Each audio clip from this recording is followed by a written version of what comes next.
అందరికీ హాయ్ అండి. ఫస్ట్ అయితే ఇలా 1/2 లీటర్ మిల్క్ తీసుకుని ఇలా మరగబెట్టాలండి. ఈ 1/2 లీటర్ మిల్క్ కంటే నేను 4 స్పూన్స్ కస్టర్డ్ పౌడర్ తీసుకుంటున్నాను. ఒక చిన్న గ్లాసుడు మిల్క్ తీసుకునండి ఇలా వేసుకుని బాగా మిక్స్ చేయాలండి.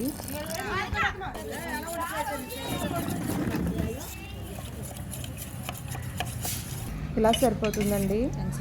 పాలు అయితే మరిగినాయండి. ఇప్పుడు 200 గ్రామ్స్ వరకు షుగర్ వేస్తున్నాను. బాగా మిక్స్ చేయాలండి.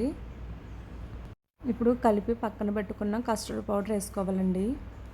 వేసి 2 మినిట్స్ పాటు బాగా ఉడకనివ్వాలండి. ఇలా ఉడికించుకోవాలండి.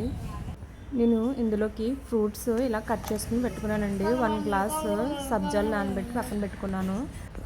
ఫస్ట్ ఒక బౌల్లోకి ఈ కట్ చేసిన ఫ్రూట్స్ అన్నీ వేసుకోవాలండి.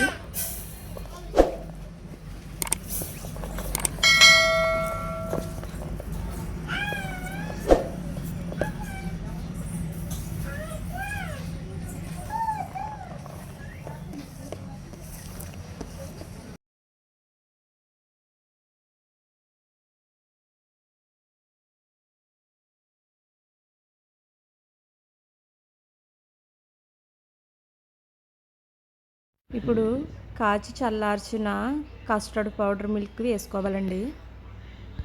వేసి బాగా కలపాలండి. ఇప్పుడు నానబెట్టిన సబ్జాలు వేసుకోవాలండి.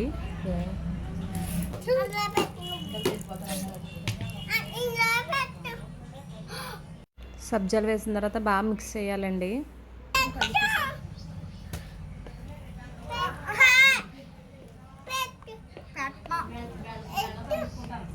ఇప్పుడు 1 గ్లాస్ వరకు ఐస్ క్యూబ్స్ వేసుకోవాలండి. బాగా కలపాలి. చల్లని ఫ్రూట్స్ సలాడ్ రెడీ అండి.